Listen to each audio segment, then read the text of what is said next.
It's a Thursday evening, which means Matthew Dench, Jackson Resende, and more are ready to go back at it for 50 minutes of intense GT3 racing.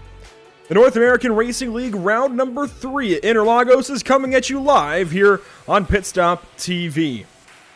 JP Costa, welcome back virtually to your home track. Glad to be here with you and our colleague Trey Shuttlesworth for more NARL GT3 action, especially at a racecourse as stunning and remarkable as Autodromo Jose Carlos Pace. JP, I would certainly give this course walkthrough a shot. I know the more notable corners such as the Senna S and Curva do Sol, Descida do Lago, Pico de Pato, whatever. I know most of them, right? But I can only do this course so much justice. Go ahead and feel free to walk us through this place, and by all means, do so in a little bit of Portuguese there as well. Well, first things first, thank you for having me back. It's just so amazing, to be commentating on my home track. I absolutely love this circuit. But as you mentioned, it's just a fantastic racetrack. A kind of a short walkthrough after the start-finish line, and then a heavy braking zone into the turns 1 and 2 sequence of S do Senna or Senna S, and then a long turn 3 or Curva do Sol. Then we go to the back straight, Reto Posta, a heavy again braking zone into the turns 4 and 5 sequence of the Descida do Lago. And then a small uphill straight as drivers head into the 6-7 session, Ferradura in Laranjinha. And then obviously small but heavy braking zone into Bico de Pato, turns 8, and then a sweeping left-hander into Pinheirinho. Again, a small uphill, so it kind of goes up and downhill all the time into turn 10, and then we go into the dive, Mergulho, turn 11. An important corner, the car can get loose, so it's kind of tricky, and then obviously Junção. The last braking zone in the circuit, and then it's turns 12, 13, 14, and 15 all flat out. So turns 12, it's probably the most important corner on this racetrack, because otherwise you're just going to be left hanging up until turn 1. I would certainly agree, and even in the previous layouts here at Interlagos, which there have been many, one pretty much doubled the racetrack length. It felt like years back. I think that was a rather important corner. I'm not even going to try and attempt that corner name, but certainly was an important one, even in the old layouts here at Interlagos. Well, thanks for joining us this evening on our Facebook, YouTube, Twitch, and Twitter platforms. So glad to have you here in the virtual Sao Paulo, Brazil. Round number 3 is sure to be an exciting one, especially with the point standings beginning to take better shape, JP. This is how they come into things after last week at Road Atlanta, where Matthew Dench scooped up victory. Certainly not without a bit of controversy, a little bit of contact there with Jackson Resende, but Matthew Dench was our race winner. Joshua Benjamin is bested, but holds on to the points lead. Blake Scott finally gets a race win in the AM category, and this is how things shake out. Yeah, I mean, look at how close the championship is. Obviously, unfortunately, we saw a collision between Jackson Resende and Matthew Dench on last week's race. But, I mean, the championship is extremely close. He has a 14-point gap to Resende's teammate, another Canon Brazil eSport driver. So those two are going to be close, but look at that, 14. And then when you look at down to 8th place, 19 points. So it's all to play for. Obviously, Fabio and Jackson, they're going to have essentially a home track advantage here tonight. And when you look at the amateur championship also, it's extremely close. I mean, Joshua has a 13-point gap, but William Coffey, and then you see just that gap, small increments. So everything to play out here for the pro and amateur category. Yeah, it's a decent spread from 1st to 10th in each category, pro and amateur, but you have a lot of really tight battles, especially in that pro category. You've got you've got 2nd through 8th place, all separated by only 5 points. That's what I was trying to go for there. The fact that those, 7 drivers, 6 drivers? Yeah, 7 drivers are all separated by just 5 points. There's 2 separate ties in there. I mean, it's pretty incredible. So a lot to look forward to in round number 3 this evening. Certainly a lot to watch out for. This is our schedule, if you're wondering. We come into round number 3 here at Interlagos, Nürburgring next week. I'm still looking forward to some rounds like Suzuka and Red Bull Ring. I think those two might be catching my eye the most. Yeah, those two are definitely going to be really important. The one that catches my eye, obviously, it's Small Sport. It's kind of the odd sheep out in the calendar, essentially. We do see all those racetrack, except I kind of Road Atlanta and Donington Park. We do see those racetrack in big name motorsport like Formula 1, but most sport kind of just stands out as a bit of a more of a tricky one. It kind of just challenges the driver a bit more. But obviously Red Bull Ring as well, a brand new addition to iRacing, and I'm pretty sure these guys are excited to race there as well.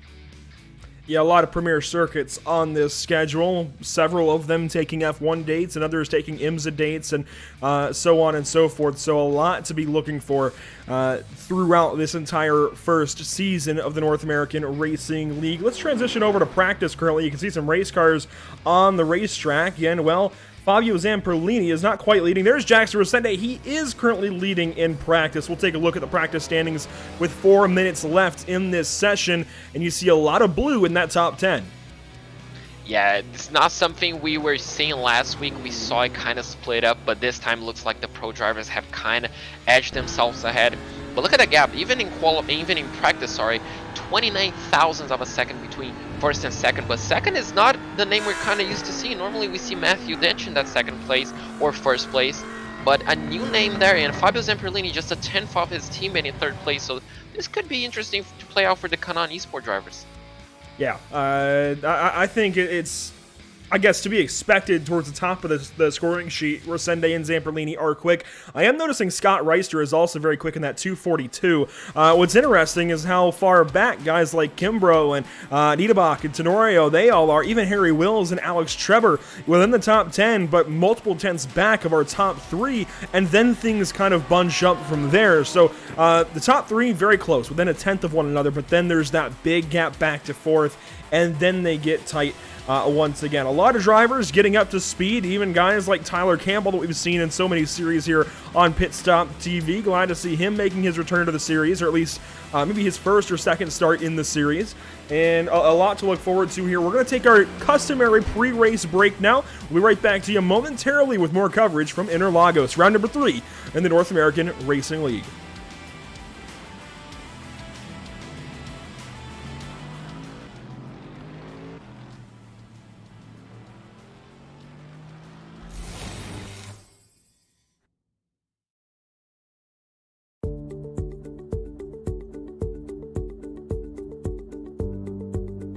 Sound Art is a product that is a speaker and it's art. We combine it together and we call it Sound Art. What makes it so unique that any picture can be your speaker? Sound Art gives you the high quality sound without the ugly speaker. This isn't a picture with a speaker, the picture is the speaker. Just imagine your wedding picture uploaded onto a canvas and now it's speaking 10,000 tunes. I mean, it's a very cool concept. What we like so much about it that you can take anything that means something very special to you, upload it on the canvas, have it hanging up in your room, your balcony, wherever you want to put it, and now it's a speaker. I mean, how cool is that? It's something that we have that and no one has. No one has this product. It's just a great gift to give anybody. It's just a neat concept. Around here we say, art never sounded so good.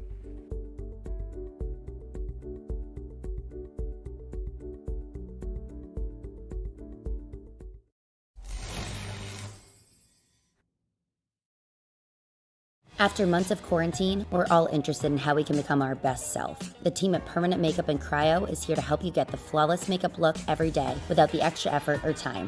When it comes to your appearance, you deserve the best care that money can buy.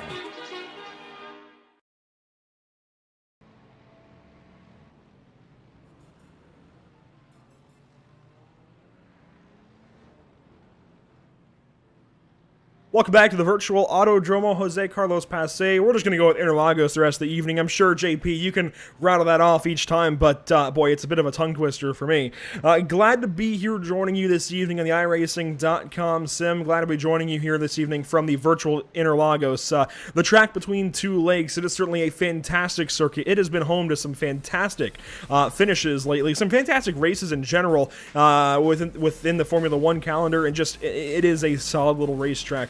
I say solid little racetrack. It does check in at 2 2/3 miles, so it is relatively sizable here, JP, and it's certainly going to be a bit of a test, I think, of these drivers.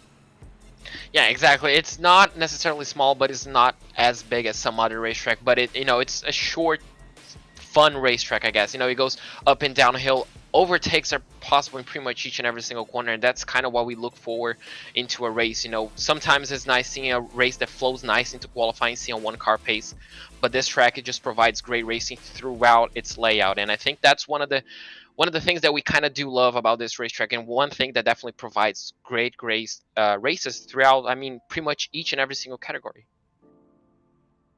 Certainly, there is a lot to be happy with in this layout, a lot to look for as well. Cars getting on the speedway for the first time now in qualifying. You just saw that session switch over. This is Alex Treber now in a Mercedes for FTR Esports, working down the backstretch.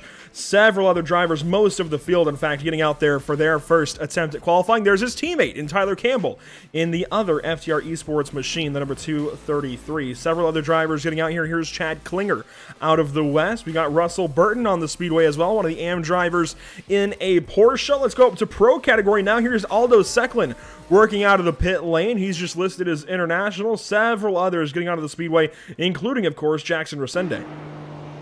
Interesting seeing the car choice. Resende has stick with that BMW since race 1, but some other drivers have changed. But we see it. I'm pretty sure we have each and every single manufacturer here tonight. We do see Resende in the BMW. We saw 2 Mercedes. We saw Porsche. We saw Lamborghini as well. So, I mean, it's pretty much essentially, I guess the BOP is kind of just so close that it just comes to personal preference. You know, seeing a front engine car and a mid engine car, and then we see like similar cars, for example, the Mercedes, another front engine car. So it's just kind of interesting to see how it kind of switches up everything between these drivers. Here comes Micah Barnett to begin his qualifying run. He's already onto the front stretch, passing. I'm not even going to try it again, actually. He'll just go under the flag stand, under the couple of bridges here across the front stretch, and go down to turn number 1. He's using a lot of that painted area on the racetrack, JP. It's not exactly off track, but it does look like it. Yeah, it definitely does look like it, and it's definitely not flat as a smooth surface, essentially. But obviously, the GT3 cars, they do have the benefit of ABS, so that kind of helps out with the braking zone, essentially on those bumpy parts. As you're going to see Fabio Zamperlini using the same, essentially, line, just using half a car over that painted line, those bumpy circuits, but the ABS just kind of helps keeping the car in one piece, essentially, not locking up the tires and not making the car run wide into turn 1. So qualifying fully underway now. No drivers have completed a time just yet, but we'll pop up the ticker for you to take a look at. Chad Klinger might be one of the first that gets around. He is currently working into kind of that infield section, and there's a lot of corners to try and keep up with, JP. What would be your tip as far as keeping up with where we are on the racetrack? It just comes with knowledge. I guess this part, obviously, he's coming down into turn 9, into Pinheirinho. So it just kind of comes out. Obviously, for me, it's a bit easier. You know, I'm kind of a local boy in Interlagos, but, you know, it just essentially knowing if the car is going uphill or downhill, you can kind of identify that within the infield section. And obviously, the massive straights, you can see essentially the background, obviously the grandstands or the back straight. So it just kind of, you get used to it with time, but, you know, it's just a matter of getting used to it, essentially. Yeah, it's certainly a difficult one to get your head around, and Chad Klinger is working around the front stretch, but he's not the first one to take a ton. That was actually Micah Barnett, who we were taking a look at earlier. Now Joshua Benjamin joining him up there on the timing sheet. Ian Lake as well in his number 222 Porsche. Scott Kimbrough going to the top of the sheets. Sometimes are extremely close. You can see Tenorio and Barnett kind of really within 4,000 of a second. Rister, now Resende, the Brazilian driver, obviously coming into first place. We do have a saying here in Brazil that normally when we race in Interlagos and iRacing, we do get a free few tenths of a second. And Resende is definitely putting that in, but Rister, actually putting 24,000. Kimbrough 52,000, and Zamperlini exactly 1/10 off of his teammates. So it's extremely close between the top 5, essentially. Yeah, good stuff so far from Zamperlini. You see him working through Descida do Lago now, and he'll head through turn number 5 up to, again, that kind of infield portion. It used to be several different corners and kind of a different configuration. Now it really does, honestly, you feel a bit like a roval, doesn't it, JP, where you have just the outer kind of shell of the racetrack, and then you get into this, and it feels like the infield at Charlotte or Daytona. Like, it obviously is not an infield section, but it almost feels like it. Yeah, exactly. The previous layout felt a bit more like Spa, I'd say, you know, just kind of open, massive straight. This one exactly feels like a roval without the walls, so essentially, I guess we can call it something like that. So it's definitely challenging, it's definitely easy to go off track. Obviously, you don't have essentially the barriers to do extended amount of damages to the car if you go a bit too wide, but, you definitely don't want to go too wide because you just lose tons and tons of time. Currently watching Daniel Tenorio out of Ohio work around and complete his second qualifying lap. These guys, I believe, only have 2 laps to work with, and Scott Kimbrough to the top of the timing sheets as it looks like Tenorio is going to hold tight in 8th. Now Scott Reister goes up top in his number 242 Mercedes. Good time from him. Now all eyes turn then to Jackson Rosende, and he's just gone through this NS, so he is not going faster. Neither is Fabio Zamperlini. It looks like they're in the same spot on the racetrack, doesn't it? It's actually Rosende takes a spin. Yeah, looks like Rosende improved just a bit his time, and he jumped into 2nd place after Kimbrough beat his time, but not quite enough. And exactly, Zamperlini did not improve his lap time as well. He's 4th place, 0.2 of a second behind, but I mean, what a lap by the 242 driver. I mean, that was, essential to get that lap in, because definitely is going to be upsetting Rosende to not get that pole lap in his home racetrack. But if it still has enough time and still at least one valid lap attempt left, he'll definitely go for it. Other cars on the track, here is Rob Rodriguez, let's try that again, out of New York. I believe one of our newcomers in the number 125. You'll notice he doesn't actually have his number board there on the ticker just yet. There he is in 26, so we'll have to get that for he and Valdez and I believe one other driver before next week at Nürburgring. I believe that is, Hewins in the 197. But it's good to see Rob Rodriguez, try and say that 5 times fast, out here and joining the field. Stu Leslie is also out there. He's coming around to complete lap number 2, it looks like, in the AM category, and he will go across the line and hold firm in 29th position out of 32 to qualify so far. Some other drivers getting on the speedway. Here's Tyler Graff in the number 126. Won Paint Scheme of the Week a couple of weeks ago, right after the first round at Hockenheimring. Definitely deserved. This is definitely a nice paint scheme to look at. Definitely eye-catching, that black and white, and obviously the stripes, essentially.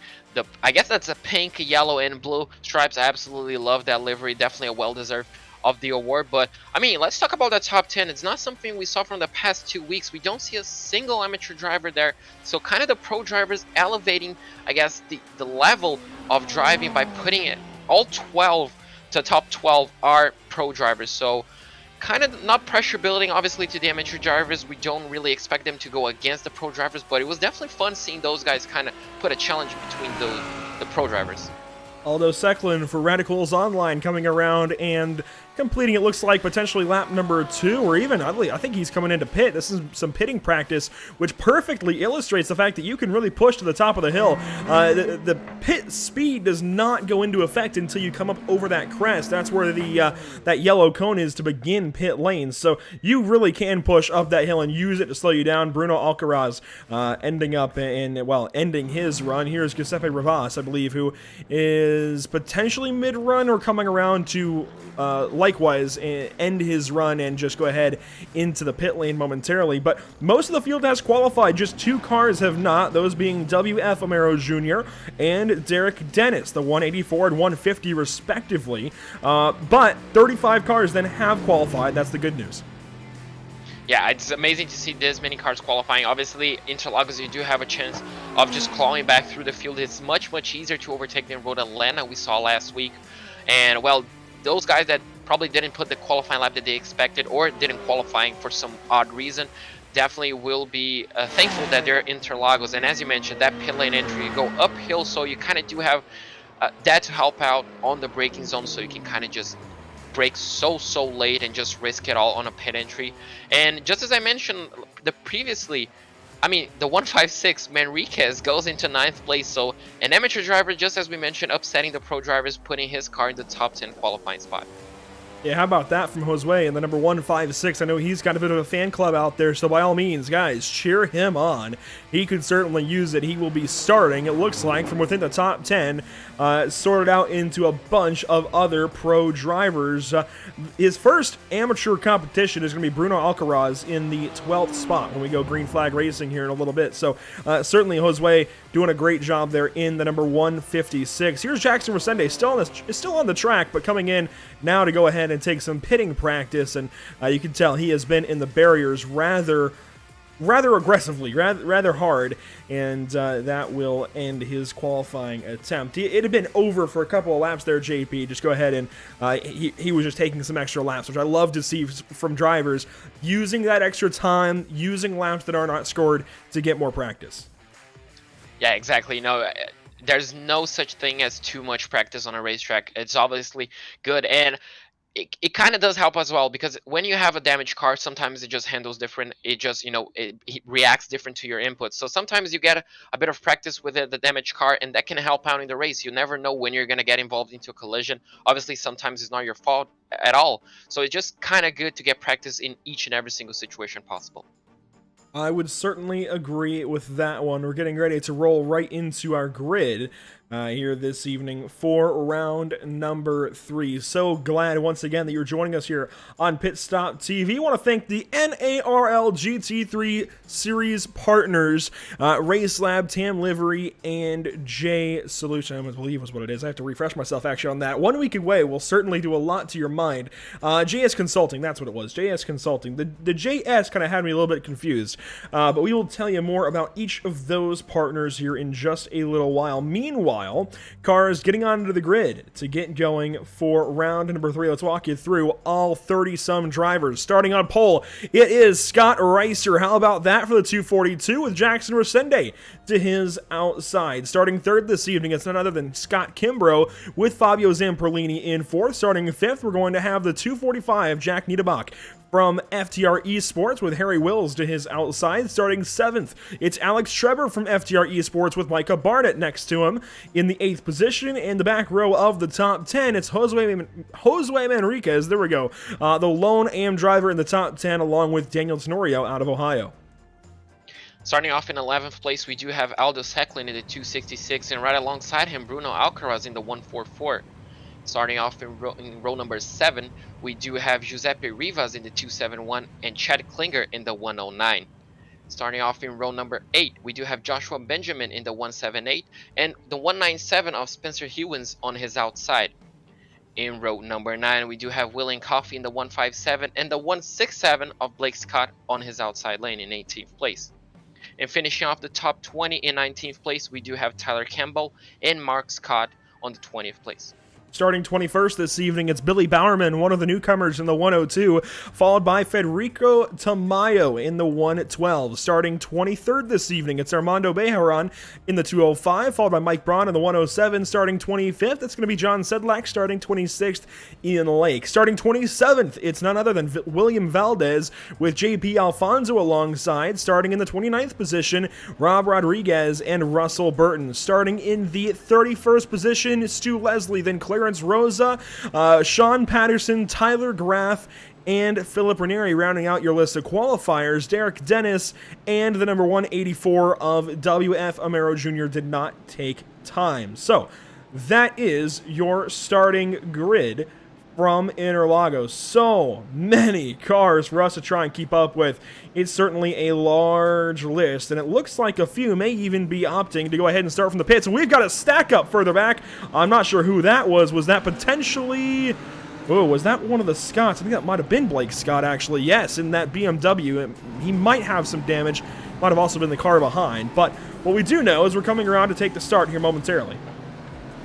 Well, that's definitely not ideally what you want. So now we're going to have to see what Scott is going to do from that pole sitter. Does he wait up until essentially the start-finish line to go ahead, or does he go early? Obviously, if he goes early, he does give Jackson Resende the benefit of the slipstream. So it's just a matter of strategy at this point. Slowly through the final couple of corners, through 14, up to 15, we go, and we will wait on the signal from the starter out of Subida Dos Boxes, waiting on the start for Scott Reister and the entire NARL GT3 grid. There it is, green flag in the air, and we are racing at Interlagos.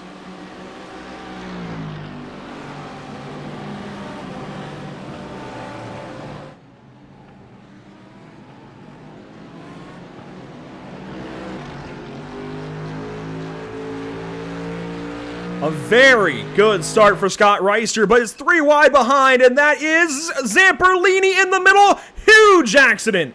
Huge accident. Big crash. The Lamborghini is still rolling on. He does come back to the circuit. Luckily does not collect everybody, but that's race over for at least 3 cars, and 3 cars within the top 6. top 5, sorry. So wow, what a massive crash. We're gonna have to take a look at the replay even on turn 3. And I was looking, Fabio was going side by side on the exit of turn 2. He just kind of gets loose, allows the Ferrari to go on his outside, and at that point in time he's just on a sandwich. The BMW kind of closes the door, and that's just wow, unfortunately collects everybody. And at that speed, just wow, that's a massive crash for the Lamborghini. And Niederbach went on with Zamperlini doing barrel rolls, but one lap now is about to be complete here in just a few more corners. Scott Reister still leading the way in the number 242 now into turn number 12. A little bit off track. I don't think that's going to hurt him, but out of turn 13, he's going to come around and claim here momentarily the first lap lead. Well, that's definitely the perfect start. He does, unfortunately for him, does Jackson Resende still probably within that 1 second barrier, as you can see, 0.8 of a second behind. So he is benefiting from the slipstream and probably will save a bit of fuel at the beginning. Not probably going to attack, but they do have, thanks to that instant, a massive gap back to P3. You look at everybody coming on through now. I do want to try and kind of do some investigative work and figure out exactly who that was that got into that incident along with Zamperlini. I know it was a Lamborghini. Was it potentially, I recall kind of the colors, and I think it may have been, it was along the colors of that 197 of Hewins, but I'm not sure if it actually was Hewins or not. That certainly looks like the car involved. I wonder if it might have been his teammate.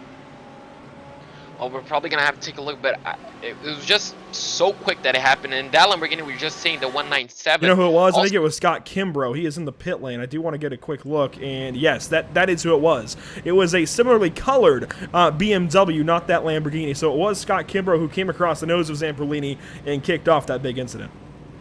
It was just an unfortunate set of incidents, kind of just pushing everybody. At that point, probably his spotter did not warn him that he was going 3 wide, but looks like our leader is already approaching some left cars. My eyes have mistaken me. I'm probably mistaken on that end. So, but yeah, just an unfortunate incident. Already ended 3 cars race, and also, you know, Zamperlini probably not the result that he wanted on his home track race. Several cars still working their way through. The top amateur driver is still Josue Manriquez in that 6th position. And Josue has got a fantastic run going so far. This is really cool to see here, JP. Yeah, exactly. This is absolutely fantastic. His previous best result was a 5th place on his class, and he's already leading on the top 6 overall. So he's doing a fantastic job. He's keeping up with Barnett and Wills up ahead, just a second behind those two. So he's doing a fantastic job. Interlagos, you know, just brings out the best in each and every single driver. So it's just amazing to see. And we do have an incident, looks like, on turn 1. Several drivers involved here. Joshua Benjamin, Blake Scott, a couple of, the 2 race winners so far in the amateur category having problems here. No, that was Mark Scott, not Blake Scott. And more cars having problems, and Mark Scott collects a McLaren. And that was WF Amaro Jr. who gets a little piece of that. So big problems here in turn 1. And given that these are some of the better drivers in the AM category, we have got to take a look. Yeah, exactly. These are some of the championship contenders, so definitely not ideal. As you can see, that BMW looks like it's already suffered a bit of contact. The Mercedes go down the inside into turn 1. You can't really dive down there. And, well, he does get the move done. Oh, the BMW just kind of, one just cuts away, and that Lamborghini, unfortunately, does collect it as well. So, kind of an odd incident. At that point in time, everybody just tries to back up to avoid any further instance. And, well, everybody just comes back together. It looks like no question. But does that McLaren gets away cleanly? Yes, he does. So no, not quite. Oh, just on the end, just a small door tap. They have gotten away with it without any damage. But I mean, what a bad luck. Camaro started from the pit lane probably to avoid incidents, but unfortunately does get kind of collected on the exit. Look at this interesting dynamic. Scott Reister following, not race leader, but that is Fabio Zamperlini just in front of him. So if we find Fabio right here in the 36th position, yeah, he is leading our leader currently around the racetrack. So this is on board with Fabio Zamperlini into Decido del Lago. This is going to be a problem for Scott Reister, especially with Resende behind.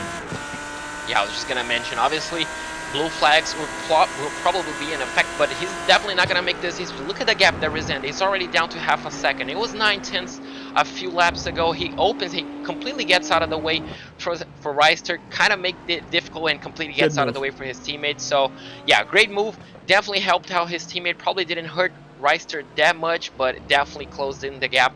Only 0.4 of a second now. Yeah, I like that move because it eliminated the issues there for Scott Reister. I like that he got out of Scott's way and let him go on by.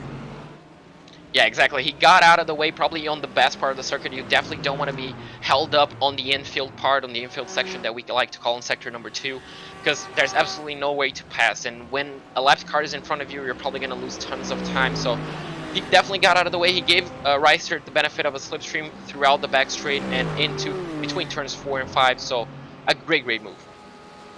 You can see the entire front end of the field stringing out throughout the top 10. The AM race leader, there we go. Still Jose Marado Manriquez. He's got some 6 seconds currently. Back to Chad Klinger. This could be a breakout run for Chad. Yeah, exactly. But look at that. Oh, Chad just gets overtaken down the inside by Blake Scott. So Blake absolutely, well, kind of just demolishing our point there. Just goes down the inside of a damaged BMW, I'm pretty sure. Yeah, the front end does not look 100% healthy, but I'm pretty sure Blake is not going to want that to be done so easily. Will he dive down the inside of turn 4? Not quite. He'll hold something back, and that Lamborghini is also damaged. So some of the amateur drivers holding out a bit of damaged cars early on in the race. Definitely not ideal, but they do have the benefit of a fast repair on the pit stops. Headed down to turn 6 now. I should say up to turn 6. You can see Chad Klinger in tow of Blake Scott looking for a way around. And this is Spencer Hewins, brand new to the series, in this 9th position overall, 4th now in the amateur category. This is a really strong running so far for the 197 Lamborghini. Yeah, he's doing a fantastic debut. I mean, he's challenging Blake Scott and Chad Klinger. Already technically in the 4th place of the amateur class. And, well, essentially this could be 2nd within eventually in the race. If he keeps his car clean, he'll definitely save a few tenths of a second within that fast repair. And I mean, he'll be on the podium essentially in the top 2 on his debut. You cannot really get much better than that. Obviously, the 1 spot better is the win, but he's definitely going for it. Certainly a pretty solid debut there for number 197, but it's all number 242 up front, and Fabio Zamperlini has not dropped off of these guys, proving obviously that he had the pace to contend potentially for a race win, and that just stings even more. So I think I'd rather be slow after getting wrecked like that, honestly, but to have the pace like Fabio has and be taken out so early, that is rather painful. About 8 1/4 minutes into the race now, 41 and a half still to go here to just about 6 seconds. We do want to remind you about the partners here at the NARL National. Gosh, I am just not getting it tonight. Tonight is not my night, JP, but it is the North American Racing League. There we go. Race Lab helps you to improve your driving skills. With modern overlays, race statistics, and native VR integration, you can get the best out of iRacing. Start using it now for free at racelab.app. Tam Liveries offers custom packages for some of the best livery designs in iRacing. Used by pros and amateurs, you will definitely look good on track. JS Consulting, however, provides custom website and app development, including iRacing League website design and hosting. Find JS Consulting at johnsedlak.com. And speaking of John Sedlak, he is currently riding around in the 13th position overall. I say riding around, he's just in front of Bruno Alcaraz. Granted, Bruno's in a different class. Yeah, that's definitely interesting to see. Again, look how close Bruno got within that BMW. A lot of BMWs kind of with damage on the grill, so probably a sensitive point within the damage model. That Porsche is definitely not making it easy whatsoever, but look at this slipstream. The straight is just so massive. Well, definitely we're gonna see, look how close he gets to the tire barrier. Well, the BMW dive into the pit lane, so probably an early stop already. Could we think about early strategy for him? Probably an undercut. It feels a little bit too early. He may be coming in for his fast repair. I think that might be the move here for Alcaraz. I think this is just a little bit too early. He does take a fast repair. I believe these drivers do have 2 allotted to them. So, quick move there for Alcaraz. It does seem like he may have topped off on fuel, though, so maybe his pit window opened up, and he just wanted to go ahead and make that move. That is certainly a possibility, and a good read there, of course, by JP Costa. Here's the battle for the race lead. Jackson Rosende all over Scott Reister.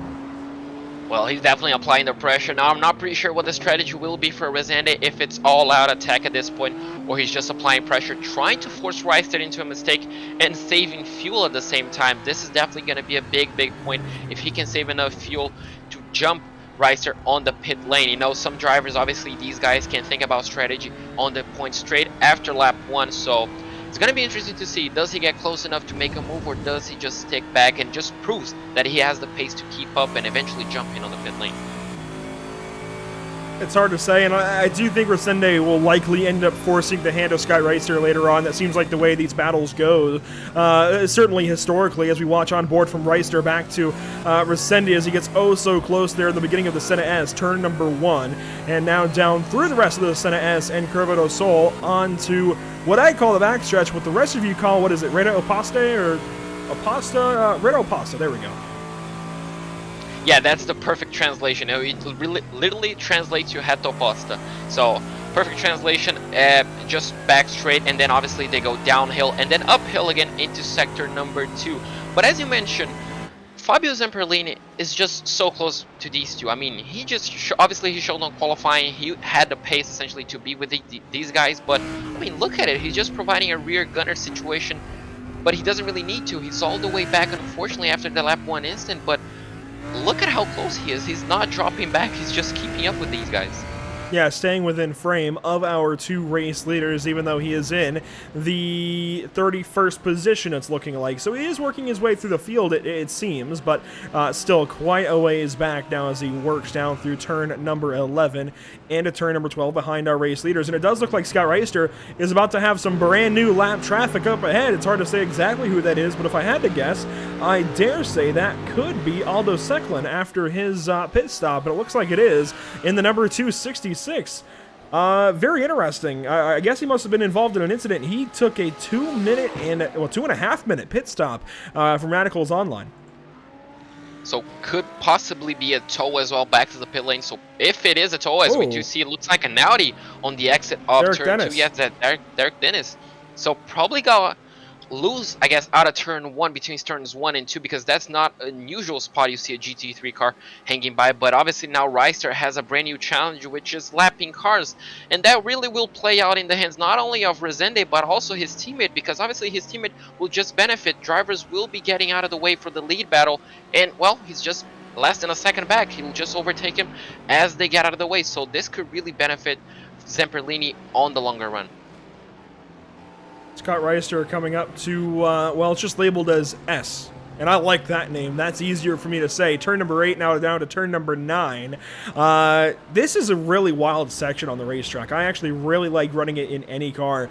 It's slow-paced. You have that little bit of elevation change. And what I like is you drop down into that bottom line in some of the corners. You can see the way the corners are kind of cambered. And I was taking a stock car around here earlier on. We were talking about it before the race. I was using a late model, actually, to just take some laps around here. And it felt really interesting. But what I could really feel in the late model was the fact that you kind of drop into some of those corners. You don't feel that as much in these GT cars.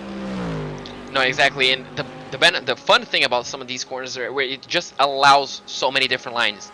You know, sometimes you can run really tight and actually gain time. Obviously, you're going to lose time a bit on the exit, but overall, you just gain time. Sometimes you want to go for a really long arc to essentially, you know, just get a greater exit. So it just allows, and obviously that will play out in the hands of Reister and Resende. Sometimes you have to close that door. Something we saw in the Grand Prix, actually, the 2019 Brazilian Grand Prix between Alex Albon and Lewis Hamilton. You can take that tighter line and still make the corner, and still actually, you know, not lose a lot of time. It's a viable option for overtaking. So it just provides so many different strategies for the attacking car and for the defending car. We've talked a lot about our top 2 in Scott Reister and Jackson Resende. Further back, we find these guys. Alex Trebor in 3rd, then Harry Wills in the 4th position, Micah Barnett in that 6th spot, and then Josue Morado Manriquez a few seconds back of these guys, but still in the neighborhood. The big thing, though, is these guys getting into their own lap traffic. Now going by, it looks like that should be Derek Dennis in the 150, and a pass attempt there. Interesting, that lunge from Harry Wills almost made contact with Alex Trebor.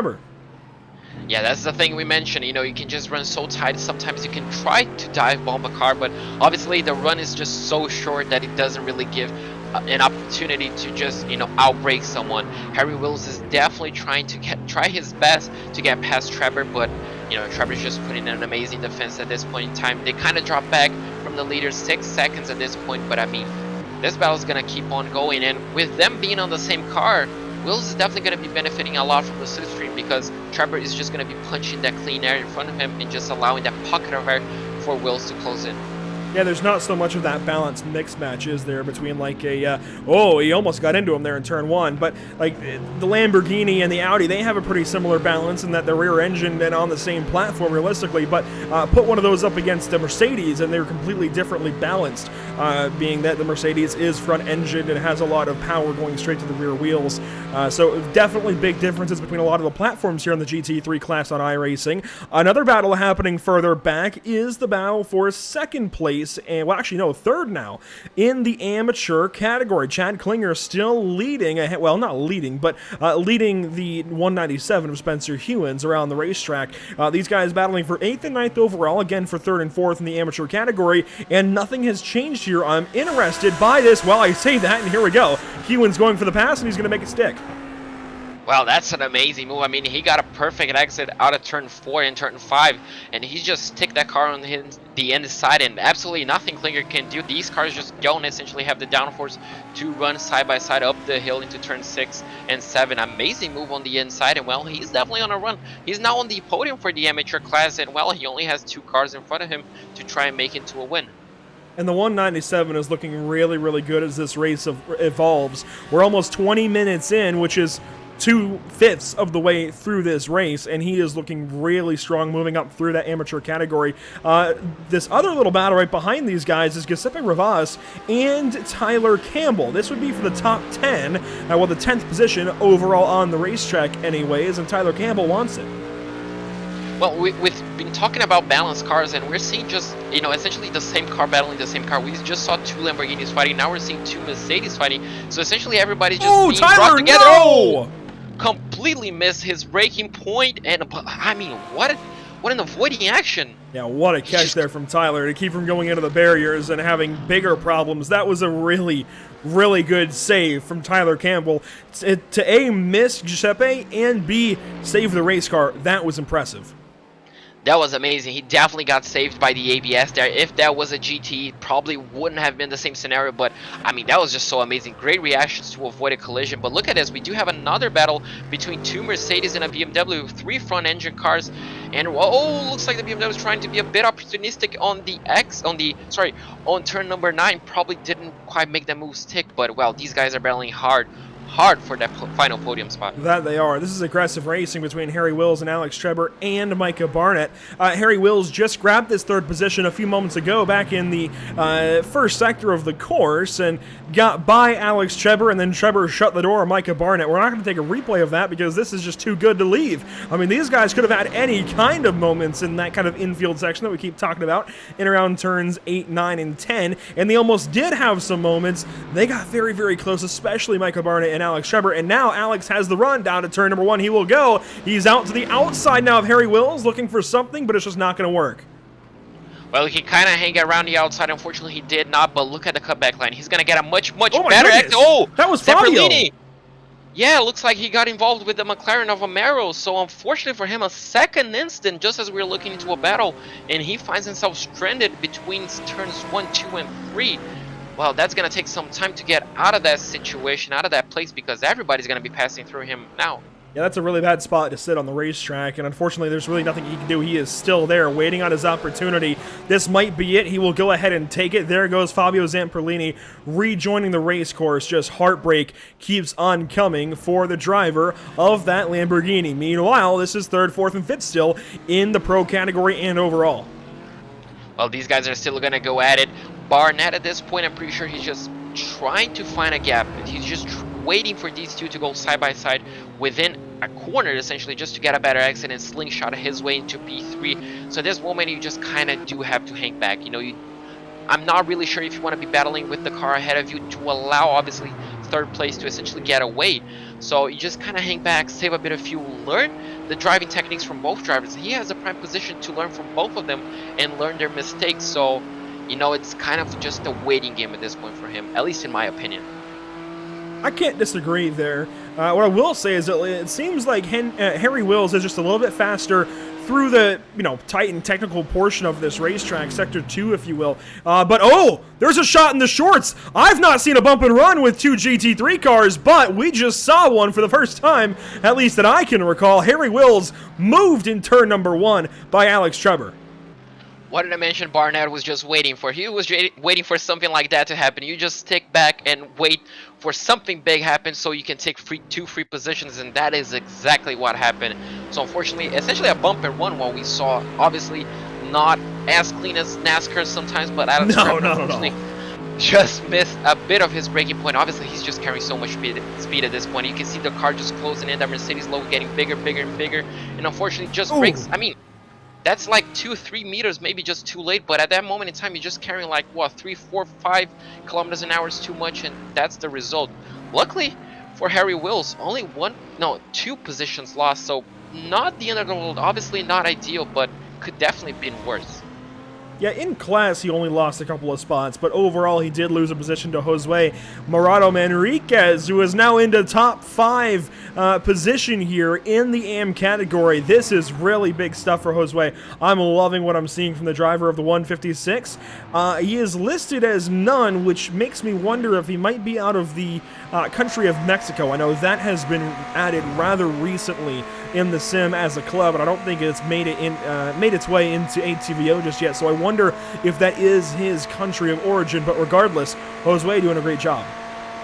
He's doing a great job. I was looking at his gap between him and Blake Scott, and that gap has kept itself at 6 seconds ever since the start of the race. So he's just kept himself out of battles on clear air and kept it consistent, and he's just doing a fantastic job at it. He's just keeping himself clean, and well, he's just running away with it. 6 seconds, that's a great buffer to have if you have a small mistake on the pit entry, on the pit exit. It's just great to have, and this battle is still alive. It's something that we saw 2 weeks ago and last week within Matthew Dench.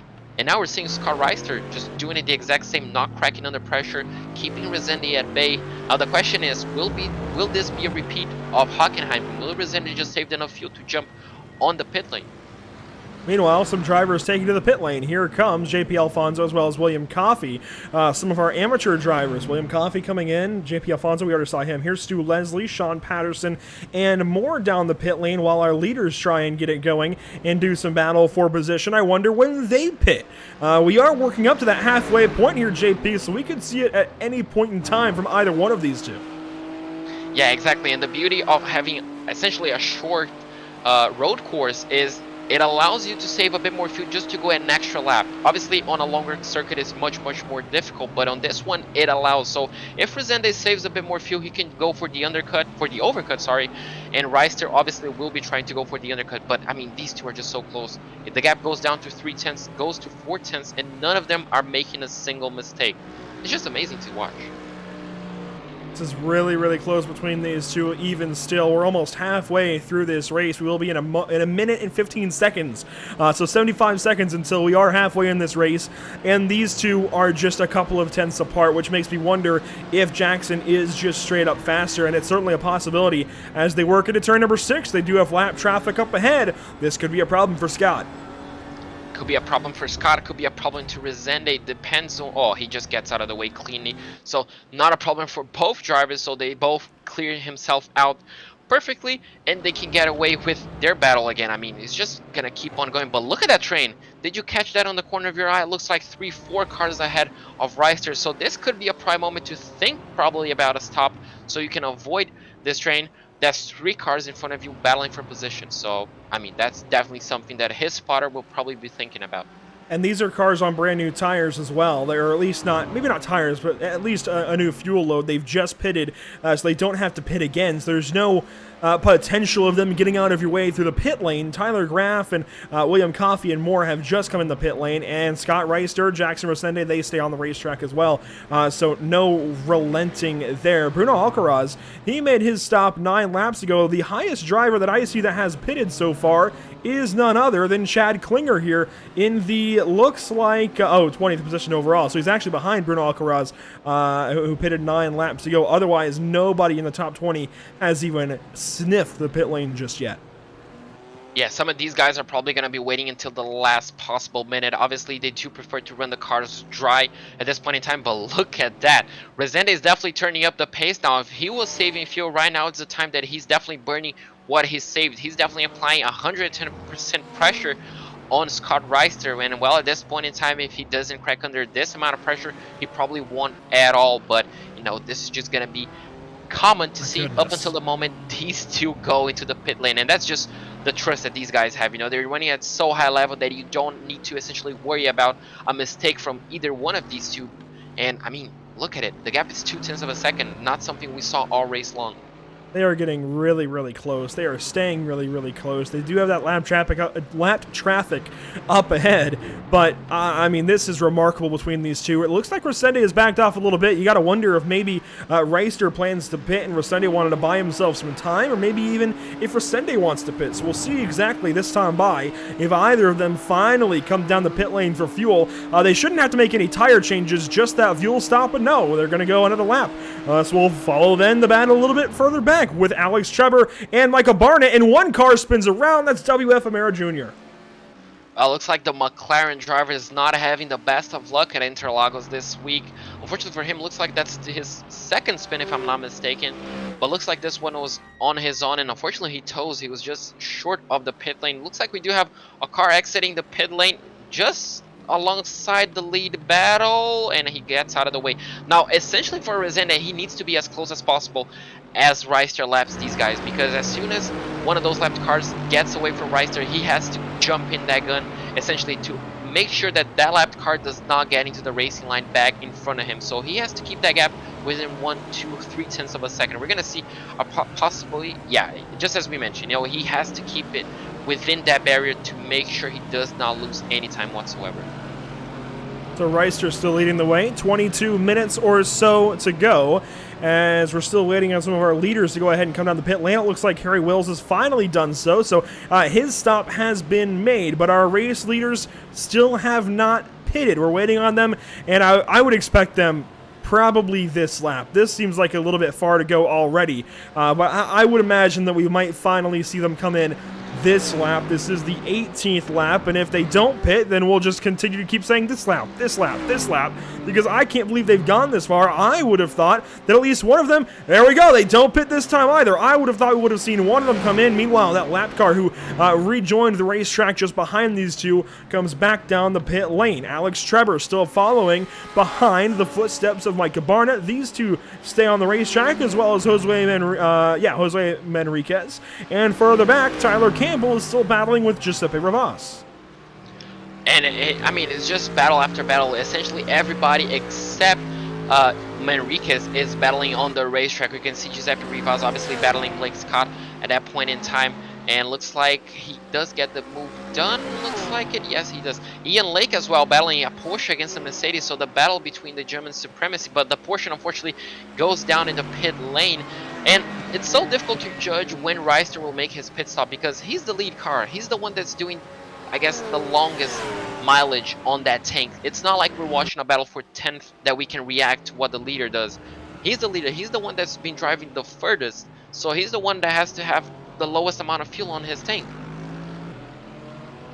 Yeah, you make a pretty good point there, but I still think by now one of them would have made the charge down the pit lane, but we've seen other drivers within this top 10 opt to stay on the racing surface. A problem here for Micah Barnett. He has just gone off in the midsection of the course, losing a lot of time. I don't know if there was contact or not, but he is pretty slow to get back going. Finally does so now, but taking the wide way around, and that's problems even further for him. We'll see if our leaders pit. They do not, so let's take a look back at what's just gone wrong potentially for Micah Barnett. Oh, something big is going on, because he's definitely not rejoining the track. He went wide into turn 10, so probably a bit of contact. I'm not pretty sure if his suspension damage obviously could be something I think personal. It's going to be equipment failure here. Yeah, it could definitely be. The car because he just goes straight right there. He just brakes left, goes off the racetrack. Well, that could be, I mean, it could be pedal failure, brake failure at this point in time, because that car was not stopping, and that's not a corner where it's just way too heavy of a braking zone. And he's stuck in fourth gear there. I can only imagine what's going on. Now he's in fifth, and that explains why he was so slow. But if we go back live, he still has really not picked it up too much. He is into third gear and slowly coming around the track and now into the pit lane. Yeah, so he could definitely, well, it's not 100% brake failure because obviously he's slowing down for the pit lane. So not really sure what happened. It's definitely unfortunate because he was running in the podium position. That's going to promote Trevor into the podium position, but really unfortunate to see something like that happen to one of these guys. Yeah, certainly, especially for Micah Barnett, who was having a great run in that Scuderia Chicken House machine in the 259. Is this the lap that we finally see our leaders pit? Lap 20 of 33, maybe. We're on board with Resende, and Reister's making the move. There he goes. So race leader Scott Reister pitting. Jackson Resende stays out. Well, now we're going to have to take a look at how long does Reister stay on the pit lane. We're going to have to take a look at Resende's essentially sector times because he's definitely going to be flying at this point in time. He has no fuel essentially on the car, probably just enough for one lap. So this is going to be a qualifying shootout for Resende. And well, Reister nails the pit, essentially the pit stall at this point in time. So he has to have just enough fuel to make it to the line. Remember, Resende is going one lap further, so he has to put at least one lap less of fuel in the car. So that's going to be at least a few tenths of a second that will help him out on the latter run. 13.6 seconds there for Scott Reister. Here's Alex Trevor in the pit lane. We've got Josue Morado Manriquez in as well. Here's Tyler Campbell in the 233. John Sedlak of JS Consulting coming down the pit lane. We've got Armando Bejaran coming in. Daniel Trenorio. So everybody that had not pitted just yet is coming in this lap. But isn't this what we saw at Hockenheimring from the Canon Esports drivers of Fabio Zampolini and Jackson Resende, where they went that extra lap? It seems like a carbon copy of that strategy. Yeah, exactly. At that point in time, if you do not get the lead before turn one, essentially before lap one ends, you just stay back and you save a bit of fuel. It seems like the smart choice to do. Obviously, unfortunately, you kind of frustrate yourself not passing, not leading, but, it can help out in the long run. And we're going to see that now. We're going to see if it paid off. All that times just holding back, saving fuel, lifting and coasting. He's going to be the last guy to come into the pit lane, exactly like he did in Hockenheim. And we're going to have to see if it pays off just like it did 2 weeks ago. Jackson Resende down the pit lane. He did win that race. Great call there, winning that one over Matthew Dench. But into that second pit stall, I believe. Yep, second pit stall. Pit stall number 22, right behind pit stall 23, where pole sitter Scott Reister took residence. Waiting on the comparison between pit times, Reister with a time of 13.6 seconds. That's a second faster than Alex Trevor. The time in the pit box is a half second quicker for Jackson Resende. Where is Scott Reister? He is still behind this driver. Scott Reister coming up alongside here. He comes through Curva de Sol, and it has worked, at least for now, for Jackson Resende.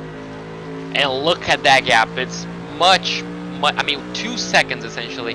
He saved just by staying on fuel. You can see Scott Reister, not pretty sure, is just weaving a bit out of frustration, trying to warn Amaro, trying to get out of the way. Oh, he does get contact. So he was essentially defending for position, and I think that was a lap car. Oh, that's the worst possible outcome that could have happened to Reister just after coming 2 seconds behind his essentially rival for the race. We're going to have to take a look at the replay to see essentially what happened. And Scott he's throwing the car around to try and get the lap car to back off. I don't know who this was, but this is simply unacceptable. That is just unacceptable in every right. That is apparently the 27th position car. That wasn't Chad Klinger. Who was that? Was that the car ahead? That was JP Alfonso, and I'm sorry, but that was simply unacceptable. That you definitely don't want to be battling the leaders that hard. If they go defensive, you do not fight them, especially obviously if they're second or first place. You obviously you're allowed to battle the leaders if you're faster, but at that point in time, you just kind of back off. You don't dive down the inside of the race leaders. So you can see he's already challenging them into the braking zone here. He was racing the car further back, Stu Leslie. Maybe he thought that Scott Reister was also for position. I'm not certain, but you can see he's gapped Stu Leslie at this point. This is around Curva del Sol. This is coming to the incident. Race leader Jackson Resende coming out of the pit lane up ahead. You can see again that move quickly. This is not okay. No, you can see Reister just kind of darted the car twice to the left to warn, okay, I see you, I'm going defensive, don't challenge me. Essentially you just back off, you lift a bit at that point in time. You're not going to lose half a second, 0.8 of a second by lifting and just following the leader. But you definitely don't go diving down the inside, especially at turn 4. That's not a diving corner, essentially. And, well, unfortunately, that really hurt Reister. He's still in second place, but kind of not what he wanted. He's 10 seconds away. He was 2 seconds after Resende made his stop. So definitely robbed Reister of his essentially win hopes. Yeah, a chance to win. Yeah. It's just so unfortunate to see. Again, that's simply irresponsible, unacceptable, ridiculous, whatever adjective you want to give it.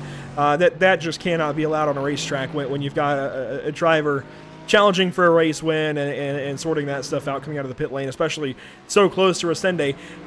He had given up the race lead, and I think part of that was because of the battle there with that lapped car. But I think even so, the strategy had just worked for Resende, and we don't get to see how that was going to work out now, and that's just not okay. But we'll move on from that with 13 minutes to go, thereabouts, and a little bit of change. Alex Treber is in the third spot, just a little ways back now of Scott Reister, but with no company behind. So this could be really big for Alex Treber as Stu Leslie comes down the pit lane, and it looks like Alex Treber will try to work by Derek Dennis in the 150 Audi, and he will do so there into turn number 1. And now Alex Treber suddenly is licking his chops. He's got a chance to go up there and try and run down Scott Reister for second. Yeah, exactly. The gap is 3.7 at this moment in time, and I just saw Scott Reister around turn 12 making a big mistake, missing the apex by quite a few car lengths, so that definitely hurt, and you can see the gap going down 3.5 at this moment in time. So the gap could be coming down. Obviously, frustration will be settling for Reister as we do have another car spun around on the exit of turn 4, looks like it. So quite a few mistakes happening at this moment in time on the racetrack. Obviously, around 13 minutes to go. You definitely want to be making your move at this point in time. But the gap is coming down, 3.2 right now. So Treber looks like he's the faster Mercedes driver at this point in time. Only time will tell. In all of this excitement, Josue Manriquez has solidified himself as the amateur class leader. There he is in the Hobby Shop 156. I got to double check the team he's with. He is competing in this series for Studio KO, and that is a beautiful teal, purple, silver, black, all kinds of colors Ferrari 488. That is a proper paint scheme there in the 156 car, and in 4th overall. This is really working out for Josue. I mean, can we talk about this? I mean, we haven't talked about it obviously a lot because he's not battling anyone. He's just running his own race, but he has done that without mistakes. He has not got himself into an incident. That car looks crystal clear without any touches whatsoever. He kept himself clear on the start of the race where we saw a bit of carnage, and he just gapped. I mean, that gap is already up to 8 seconds, look, 10 seconds right now to Blake Scott, the 2nd place on the amateur class. So he just kept himself clean, run away from battles, made no mistakes whatsoever, and he is in an excellent position to take away the win. Obviously, I don't want to go with my commentator's curse. That has already killed a bunch of races in the past, but he's doing a fantastic job. And the next car that he's got, oh my goodness, that was Bruno Alcaraz around. I was going to say the next car that he's got to worry about in that category was Bruno Alcaraz for the moment, who has just gone around in Curva do Sol. So big problems for the 144. It looks like that car just got loose and into the barrier. He has gone. He was just in front of Tyler Campbell. Now he falls to 11th overall from 5th overall. My goodness, the issues for Bruno Alcaraz there. Loses 6 positions in that spin, including positions in class to guys like Blake Scott and Spencer Hewins and Chad Klinger. Yeah, that's definitely not ideal, and that's pretty much a carbon copy of what we saw from Resende in qualifying. Probably just pushing a bit too much on the exit of turn 2, probably just dipping a wheel on the grass on the curb, and that it's just enough to spin that BMW. Exact same car on the exact same corner. Unfortunately for him, but look at Harry Wills. He's closing in the gap after that small incident into turn 2. Obviously, he's battling with a car that is on a different class, and he's closing on Giuseppe Rivas, and that could be big. You know, any point that these guys will take, and we saw how close the championship is, they will take it. Yeah, Harry Wills does have to go through Chad Klinger to get up to Giuseppe. That would be for the next position in class. Great read there from our own JP Costa. 10 minutes to go here, JP. The race has kind of all but blown apart, hasn't it? Especially for the race win, with Jackson Resende clean out to a 10-second race lead. Although it is beginning to narrow, I think that's just from Jackson working through lap traffic and sitting back a little bit, understanding the gap that he has. Now, actually, it looks like it has corrected itself to 13 seconds, so we stand corrected. He has opened up more of a gap. Yeah, he has opened a gap, but looks like Scott Reister does not have the pace. Yeah. I'm not pretty sure if that was enough damage. The contact seemed very, very light, but obviously that could just upset the driver. You know, you were fighting for the lead and unfortunately get spun around, but this is definitely helping Trevor out. The gap is down to 1.5. It was 3.5 5 minutes ago, so he's definitely closing in the gap. If Reister does not pick up the pace, he could be in danger of losing that second place. Absolutely. It's that second car in front of the car that we're centered on. So the Mercedes kind of center right of your screen is Alex Trevor. There he is in the number 230. The car 2 cars ahead in front of that red and white Lamborghini is the car we're talking about in Scott Reister. There he is. So this is the battle for second place. So while one battle has been just completely destroyed, another battle has been born, and it is the battle for second place in the racetrack and second place in our pro category. Very interesting then. Alex Trevor has really picked things up, but hey, this is an opportunity for Alex to get up there and again try and get a spot that he otherwise would not have had a chance to go for. Yeah, 100%. He just, unfortunately, obviously, due to that early race battle for third place that he found himself into, and probably the pace and qualifying probably did not allow him to have that opportunity. But look at Reister. He's falling under pressure from a Lamborghini right behind him. I'm not pretty sure who that is, but that Lamborghini driver seems to be eager to try. Oh, he just pulled out of the way, but he seemed to have the pace, so kind of falling under pressure, but obviously ran out Trevor.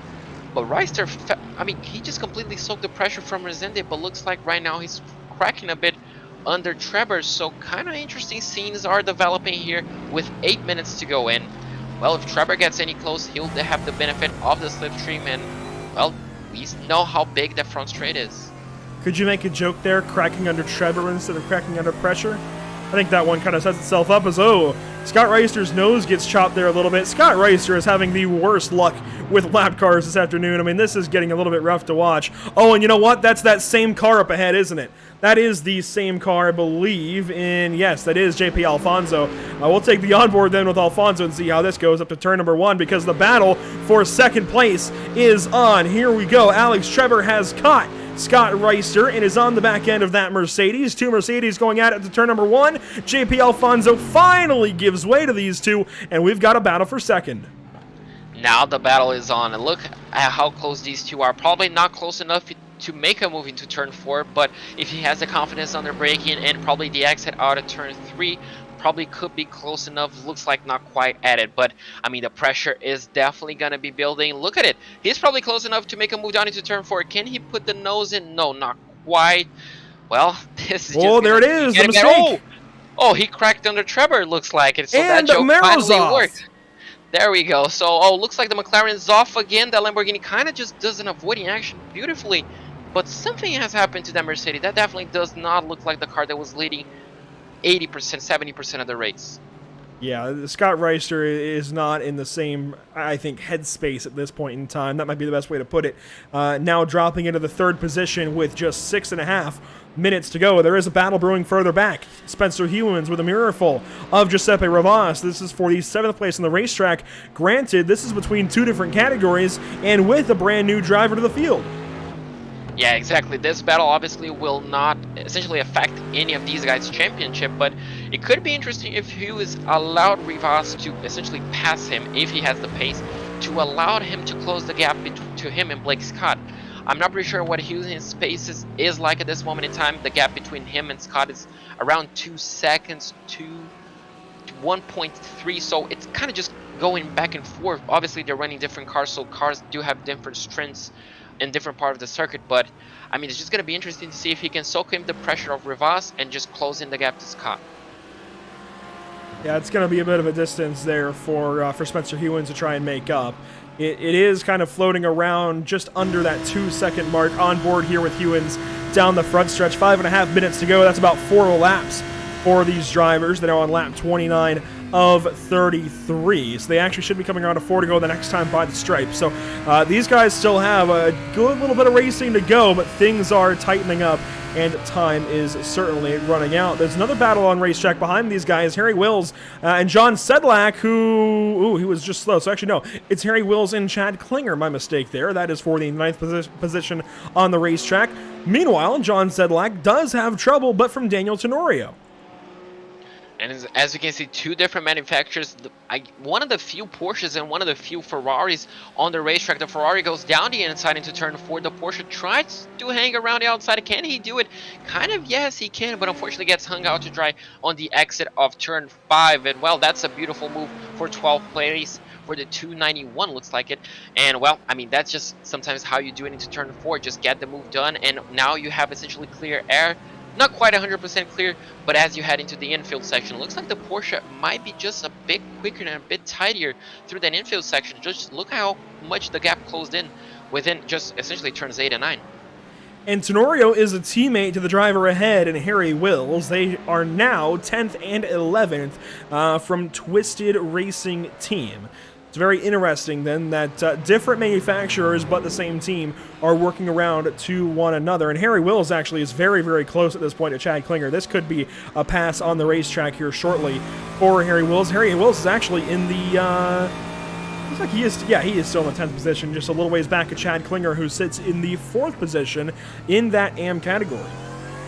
It's interesting to see because 6th all the way to 10th, they're separated by 5 seconds. Looks like each and every single one of these cars has essentially a 1 second gap between one another. Now, as you can see, Wills is getting close to Klinger, who's getting close to Giuseppe, who's getting close to Hewen. So everybody's just kind of bunching up within 3 minutes to go. And even though these cars are not directly into a battle between their own classes, the guys ahead of them are. So it's just kind of interesting to see. You do not want to give up the place, but also the guy ahead of you is kind of quicker, so you could essentially allow him to reel the next guy in. So it's kind of an interesting situation that these guys find themselves into, but with only 3 minutes to go, track position is key. And the extra interesting thing about that, JP, is these drivers, while yes, they're fighting in different categories, they're fighting for points all the same. So Harry Wills wants to get by Chad Klinger to get 1 point closer to the rest of his pro competition. That is a pro paying point if he passes Chad Klinger. Just like if Chad Klinger hangs on to that spot, he gets 1 more point towards the rest of his AM competitors. So there is reason for these guys to battle between classes, although maybe diminished reason to a point. But literally, it is for those points, and they have got to battle, and they have got to hang on, much like Chad Klinger is trying to do. And I'm not sure if it's in his best interest to let Harry Wills go by, but I would at least entertain the idea in his position. I just don't know if I actually would, because again, if he lets Harry Wills go by, that is 1 less point that Chad has towards the rest of his competitors in that amateur category, and he's going to need that point. Yeah, exactly. I mean, and think about how much this point means to Wills. He's tied up with Jackson Resende into 3rd place within the standings. He's only 15 points away from Matthew Dench, who is not racing, and he's only 1 point behind Zamperlini, who has crashed. So obviously he's not going to be leading the points because Resende is probably going to be taking the win, but this is a 2nd place guaranteed from the championship right here. And Resende, unfortunately, not DNF, but finished all the way down into 10th place, 13th place on last week, so anything can happen, and well, within next week he could be leading the championship. Yeah, this could be big from Harry Wills. He takes a dive there, 1 car way off the racetrack. That's a lapped Lamborghini. He gives way, but these guys battling. 1, 2, 3, well, 8, 9, 10, more realistically. But in a line, Harry Wills, straight line to the apex. I don't know that he's exactly, I guess, aware of the fact that that is a class, not a class competitor, but a competitor on the racetrack just the same. And he has no obligation, does Chad Klinger, to move out of the way. Yeah, absolutely. He does not need to get out of the way, but look at how close, look at how much he's gaining on Giuseppe Rivas. Giuseppe is cracking under pressure at this point in time. The Lamborghini is definitely, looks like it's definitely faster at this moment in time, but Wills definitely just wants to get past the Lamborghini. He just wants that extra point at this moment in time, even if it compromises his chance to getting past Rivas. Rivas goes extremely defensive. Wills is just going to be watching on the sidelines. Can the Lamborghini hang around the outside? Not quite. He's going to be looking to get into the cutback. Oh, probably not quite as well, but this exit is going to be crucial if he wants to get the move done by turn 4. There was a little bit of netcode contact, a bump to the back end of Giuseppe's machine. Meanwhile, they go down the backstretch. This is going to be interesting to turn number 4. Chad Klinger now back around to the outside, and there's the move from Harry Wills. Contact, maybe. Wills goes around. Oh, that's so unfortunate. He saw the opportunity, but unfortunately did not, I guess, kind of thought about the result. That Lamborghini was just lining himself up for essentially a cutback move, and just did not work out, as we do have, looks like, the white flag. So this might be it for Jackson Resende. I think this is the final lap. Yes, he's coming around to take the checkers. Jackson Resende wraps things up from Interlagos. A win for the Brazilian in Brazil. How about that for Tony Kanaan, Esports Brazil, the driver in the number 225 BMW gets it done. Second place goes to Alex Cheber across the line. Then it's Scott Reister in that fourth spot. The amateur winner, how about Josue Marado Manriquez in the number 156, but in the fourth position and winning in amateur competition. That's huge. Meanwhile, here comes Tyler Campbell to wrap up the overall top 5. I mean, look at how much the victory meant to Resende, but also to Manriquez. It just means so much to win on your home track, obviously after a lot of challenges.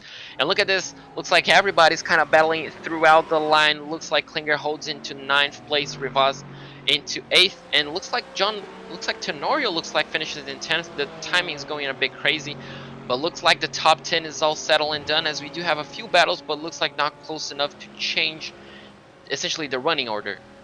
Yeah, a few more battles, but nothing really changing. Joshua Benjamin behind Federico Tamayo and in front of William Valdez. But yeah, these positions not changing as they come across the start-finish line, and that is just about it for the entire field that was on the lead lap. But this is huge for Jackson Resende to get his second win on the season and at his home venue. This is big time for the driver of the 225, potentially even bigger for the driver of the 156, though, Josue Marado Manriquez. Hopefully we get to speak with him here in a few moments. This is big for these drivers getting their race wins. JP, this is going to be interesting. This is going to be amazing. I cannot wait to hear from Resende. He's definitely going to be excited. We saw how much it meant when he crossed the line, just weaving the car, and well, not only that, he's definitely going to be taking over the championship lead at this moment in time, so a perfect race for him. Certainly Jackson Resende getting it done. This is going to be big. Stay tuned here with Pit Stop TV. A lot more coverage is on the way from Interlagos. We've just wrapped things up. Cars coming into the pit lane to wrap things up after their 50 minutes of competition. Post-race interviews on the way. Don't go anywhere.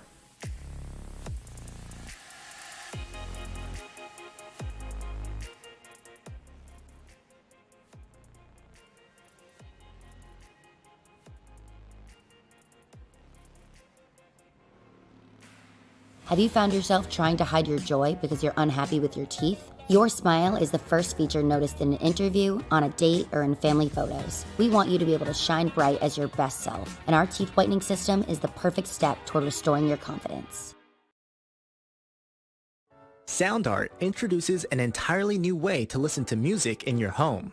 By combining the best of two products, a revolutionary high-fidelity, low-profile Bluetooth wireless speaker with beautiful artwork. Select from a library of artwork or upload your own photos to personalize your experience. Sound Art ushers in an era of invisible, beautiful, and amazing sound throughout your home and redefines your entire entertainment system.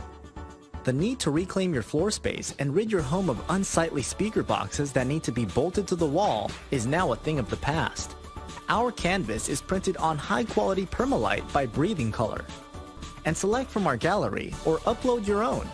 Standard sizes include 16 by 20 and 18 by 24 canvas wrapped. Custom sizing is available, as well as surround sound options.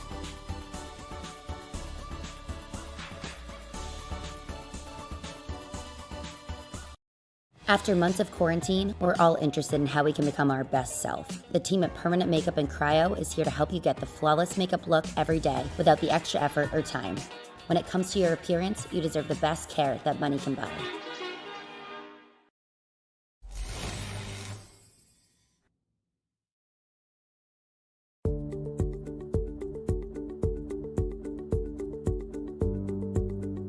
Sound Art is a product that is a speaker and it's art. We combine it together and we call it Sound Art. What makes it so unique that any picture can be your speaker? Sound Art gives you the high quality sound without the ugly speaker. This isn't a picture with a speaker, the picture is the speaker. Just imagine your wedding picture uploaded onto a canvas and now it's speaking 10,000 tunes. I mean, it's a very cool concept. What we like so much about it that you can take anything that means something very special to you, upload it on the canvas, have it hanging up in your room, your balcony, wherever you want to put it, and now it's a speaker. I mean, how cool is that? It's something that we have that and no one has. No one has this product. It's just a great gift to give anybody. It's just a neat concept. Around here we say, art never sounded so good.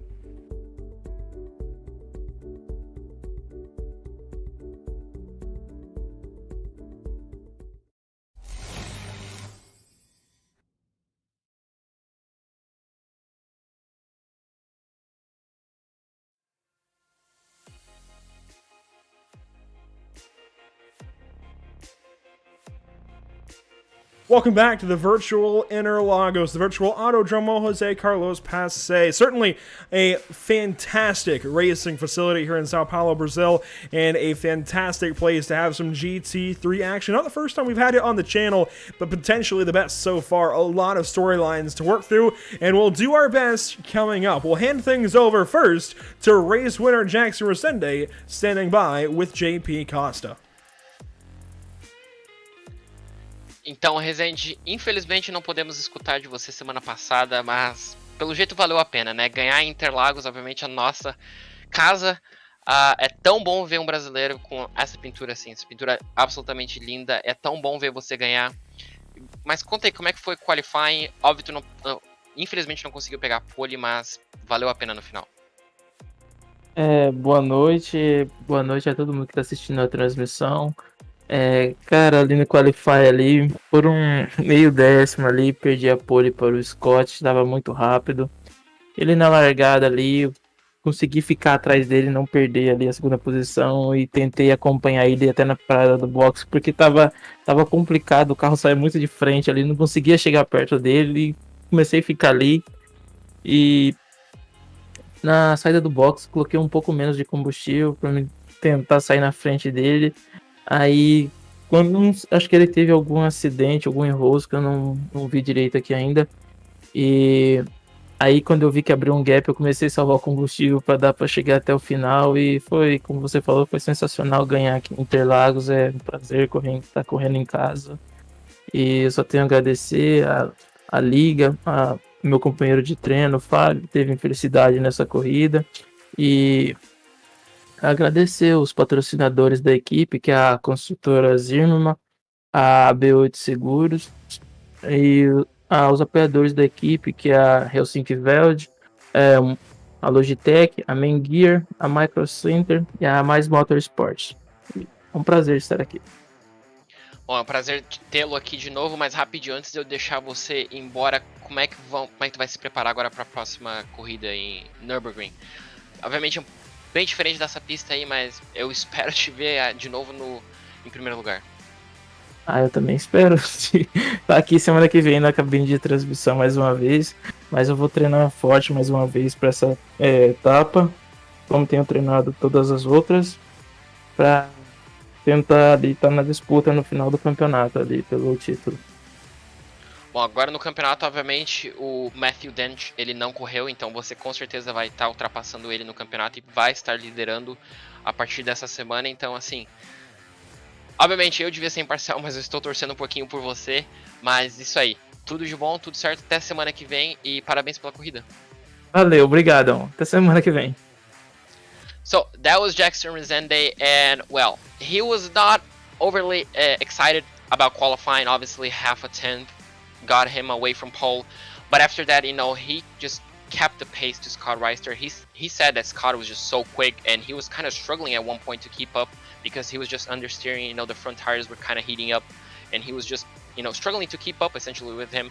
And then on this pit stop, he actually underfueled the car just to make sure he got in front of Scott. And obviously after the incident that Scott had, he just kind of backed off, saved fuel, and it was just enough to get away on the finish flag, essentially just finish with enough fuel. And obviously he's excited for next week. He's excited to be leading the championship at this point in time. And, well, he said he's going to be practicing just as hard for Nürburgring as he did this week.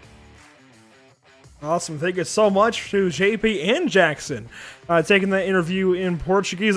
You know what, JP, you are a fantastic asset in this case to make sure we have you on the series. We are going to move on then to Alex Treber finishing in that second position. You can see him here taking his pit stop that was so late in the race. And we'll bring Alex in. And Alex, what a fantastic race. Now, I know it wasn't always looking like you had a shot necessarily for second place, but obviously things happened ahead of you. The opportunity opened up, and you took it like, I don't even know, a running bull, potentially. Did they do that in Brazil? I don't know, but either way, taking hold of an opportunity and grabbing second place this evening at Interlagos. Yeah, it was definitely a very good race, a very tough race. I'm very sweaty at the moment. Yeah, I was not expecting the finish in P2, but I was certainly hopeful of trying to at least keep with the front pack. And I know I had pace here. I didn't get as much practice as I wanted to here, and so I didn't really qualify very well. But this track is tough on the Mercedes. It's hard on the curbs and everything, and a lot of places here you kind of have to ride them kind of hard, and so it's very upsetting on the car. So with that combined, and track getting super hot as the race went on, definitely provided a tough challenge. And Alex, I know you guys at FTR got a bit of a slower start here in the series, but sporting all those brilliant colors, you guys have picked up rather quickly. You taking second place this evening, your teammate Tyler Campbell there in fifth. I know things didn't work out quite so well for Jack Niederbach off the start, but certainly a great run now for you guys and getting into that mid-season swing. How do you picture the rest of the season going? Well, I mean, it's obvious we got the pace. Jack was ahead of me 2 spots, qualified 5th, so he was looking pretty good in the Ferrari today, and he unfortunately got taken out in some battles early on, and just a bad luck on that, unfortunately. But and congrats to Tyler, though. He qualified pretty low, just couldn't get the pace together, and I think he ended up spinning twice throughout the whole race, and still recovered and still made up at the 5th. So really happy for FTR and KM Cargo. We definitely put up some points today, and hoping to try to even out some of these leaders here soon. Certainly a big points day for the number 230. Who do you have to thank? Who do you have to shout out there with FTR Esports? Yeah, definitely FTR, KM Cargo, all the guys at FTR that joke around and want to have some fun and try to make everybody better. And congrats to Jackson on the win today. He definitely was flying in that BMW, and was hard to catch. Couldn't be catched. A big second place, a podium for Alex Treber. If you want to get into the spirit, I guess that would be a silver medal. Congratulations this evening, Alex. Big time points, and I can't wait to see how you do next week at the Nürburgring. Yeah, looking forward to it. Congrats to Scott on the P3 as well, too. I was hoping to have a little bit more fighting with him, and also wanted to say I do apologize to Harry again. We didn't get a contact or 0 wrecks or anything, but looked like it was just really close and a little bump without knowing it. And so Harry and I had a really good race last week, and I was looking forward to another one again. But thank you again tonight, guys. I appreciate it. We'll see y'all next week. Thanks once again for your time. I'm glad you mentioned some of that stuff with Harry Wills. That was a, hairy battle, if you will. I'll stop it there with the dad jokes, but again, congratulations in second place this evening, Alex. I'll take all the dad jokes. I got a 2-year-old, so I need to catch up. Well, there you go. So Alex Treber getting things done, finishing second place, buddy. We'll see you. Thank you, guys. See you.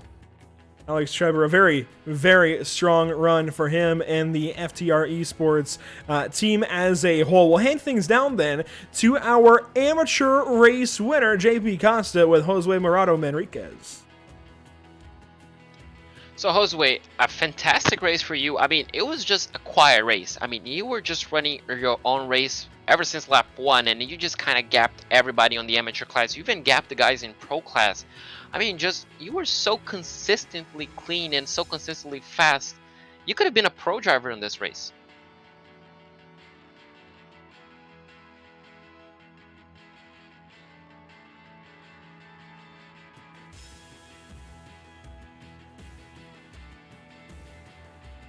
Oh, sorry, you can hear me now? Oh, hi everyone. So yes, fourth place is an amazing result for me. I mean, there were several factors to this result. First of all, this is like a local track for me, Interlagos. It's a track that I enjoy a lot. And well, I had a very good quali in 9th place. And after that, there were a crash ahead of me in lap 1. I just went through. And after that, I had a very clean area, so I could make a very clean race, a very consistent pace, take care of my tires. And in the middle of the race, I just found out that I had a really good race pace. So it was a very nice experience, this race. So you just mentioned that you found out you had an excellent race pace. Do you think you've probably pushed a bit, harder early on in the race? Do you think you could possibly have challenged for an overall podium tonight?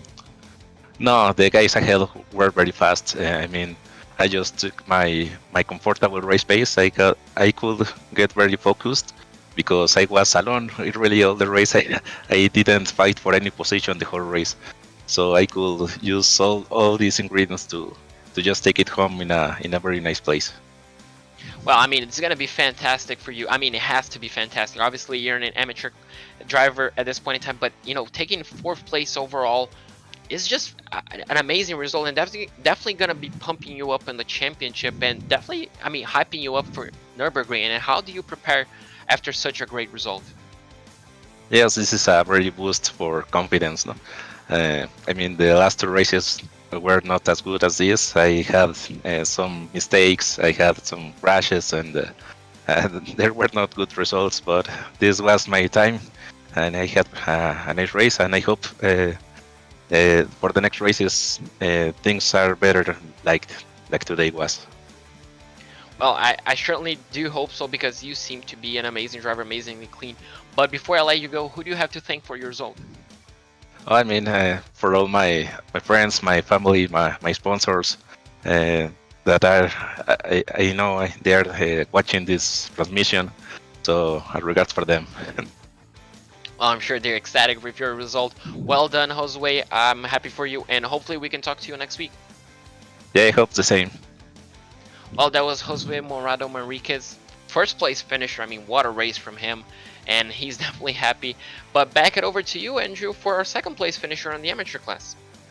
And it's going to be Blake Scott, somebody who's got a race win under his belt and certainly has a lot of race pace under his belt as well, a lot of speed in that 167. Blake, it's not quite that race win that you would have wanted here in the amateur category, not quite even that overall top 5, but the fact that you and Josue were so close means something big for you amateur competitors. A lot of speed tonight in that 167.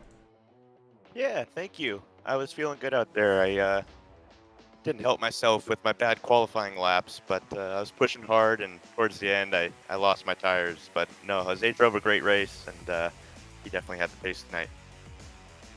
Well, you certainly had a lot of pace yourself, buddy. That 167 was moving. Now, again, Josue was just quick this evening. He said it was one of his kind of home tracks, but this has got to continue to be promising for the 167. We've talked to you a couple of times now this season, and we're only 3 races in. How do you feel you stack up for the 5 races left? I feel pretty comfortable, actually. The next 2 races, I'm very, very comfortable with the tracks. I'm looking forward to those. But yeah, I'm looking good with points. I don't know, just take it one by one, and we'll see how it goes. Of course, tonight was a night of attrition. Let's back up a little bit to that. You had Spencer Hewins, brand new to the series, right behind you, bearing down and under a second behind.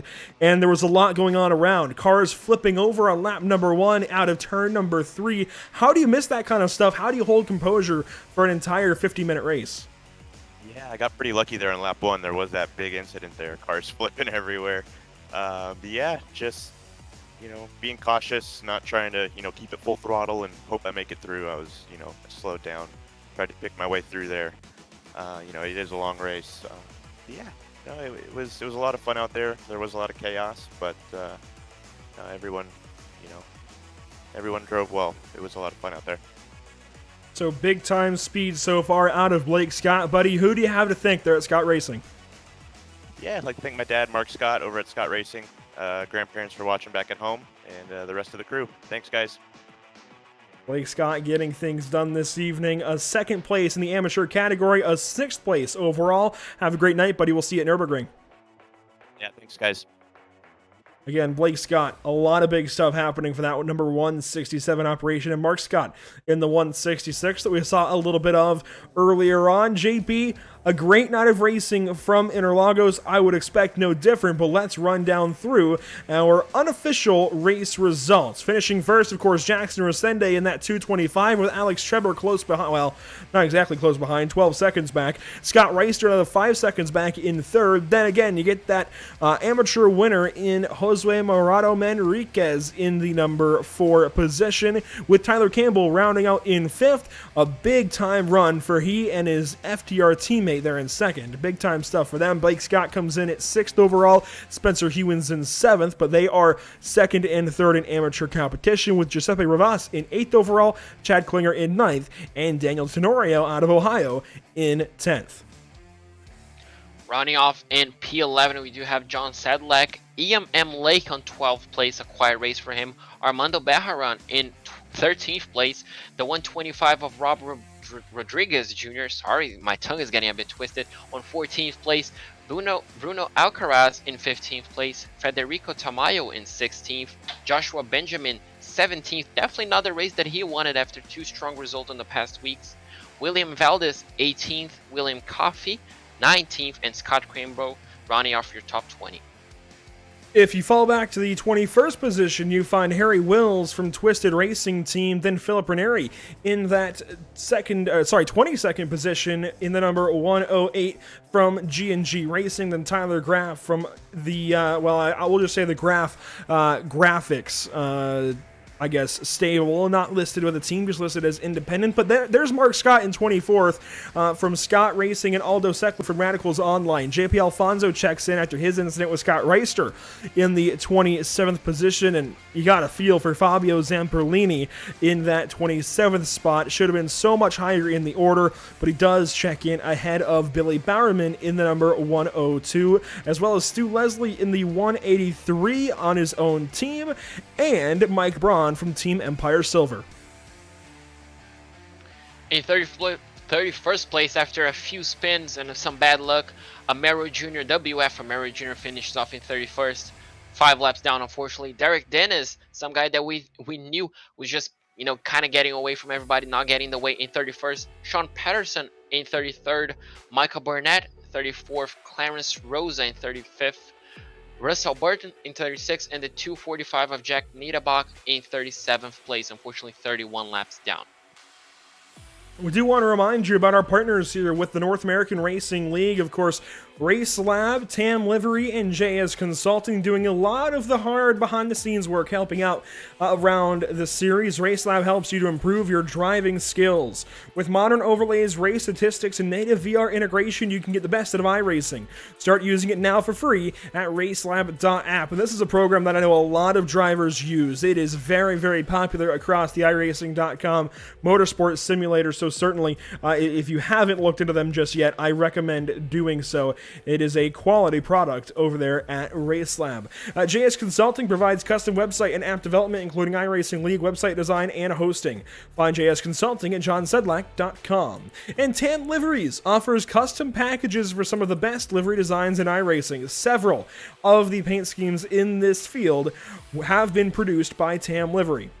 Used by pros and amateurs, you will definitely look good on the track.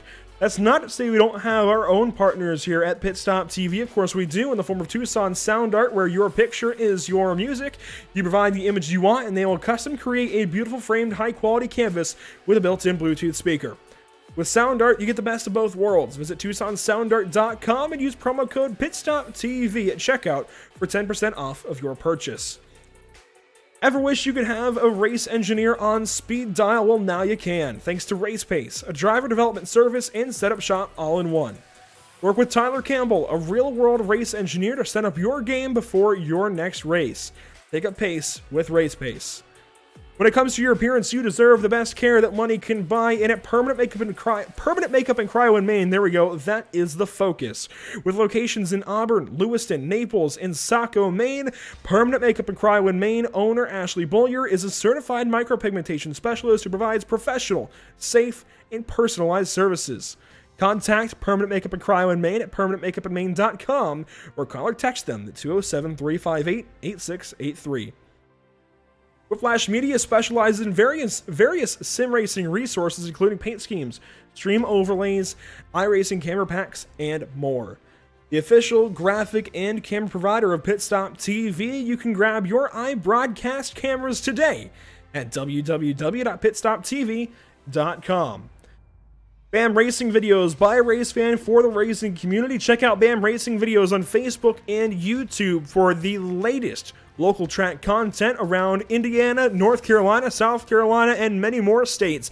He travels around each weekend bringing you action from a new racetrack. It seems like every day of the week there's always something to watch at BAM Racing Videos.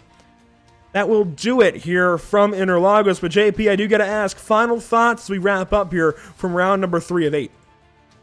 I mean, Interlagos just showed again why it's such a world-class racetrack. I mean, it's definitely the best racetrack in Brazil, probably the best in South America, probably the best in America. That's going to be a controversial opinion right there, but obviously I'm going to be totally biased on this opinion. But yeah, it just shows, how great racing, how a great racetrack is built and can provide great racing with, any category, any class of cars. And these guys just showed that you can have great fun race, go side by side to corners. You can even have strategy thrown at you at some point, and it just provides perfect racing. It's just, I mean, I love this circuit. You know it, Andrew. Everybody knows it, and well, it's just amazing.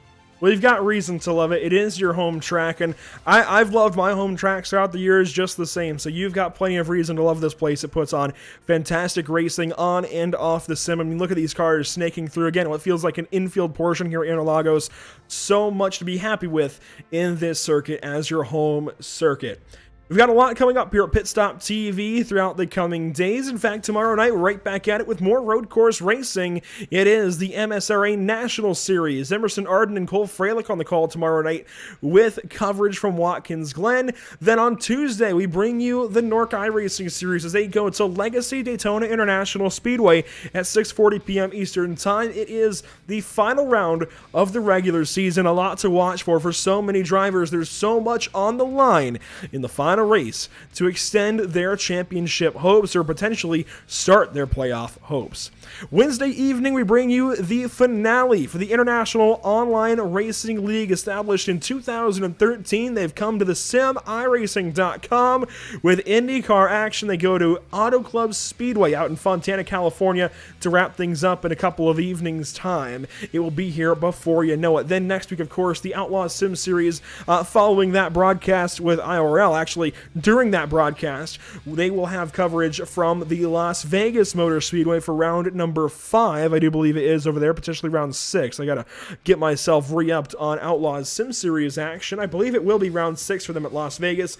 And then Thursday evening, we'll of course have round number 4 in North American Racing League competition at the Nürburgring. I do want to urge all viewers out there, if you're potentially into late model racing, short track, oval, late model racing, by all means, check out pitstoptv.com/Cars Esport Tour. You can still register and get into the Cars Esport Tour. Yes, you've missed one race, but there is one drop week and plenty of time to make up some points.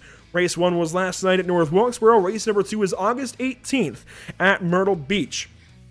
Please do follow along with us here at Pit Stop TV, Facebook, Twitter, Instagram, YouTube, and Twitch. Wherever you're watching on, wherever you're following along with our social media updates, by all means, we thank you for doing so. It means so much to us. Every like, every follow, every subscriber that we get, it means a ton. All the comments, replies that we've gotten lately, it really means a lot to us and helps justify all of the work that we put in, day out, week in, week out. It really does mean a lot to us, so we thank you for following following along with us on Pit Stop TV social media platforms. Again, Facebook.com/PitStopTV, Twitter.com/PitStopTV_, Instagram.com/Pit_Stop_TV, Twitch.tv/Pit_Stop_TV, and YouTube.com/C/PitStopTV1. That will do it from the virtual Interlagos. Once again, thank you so much for tuning in. JP Costa and Trey Shuttlesworth alongside this evening. It's been a fantastic one from Sao Paulo. We look forward to joining you once again in 1 week's time from the Nürburgring over in Germany. Make sure to tune in next Thursday at 9:15 p.m. Eastern. That's 6:15 p.m. Pacific time for round number 4. My name has been Andrew Cardinale IV, and we will see you next time. Have a great night.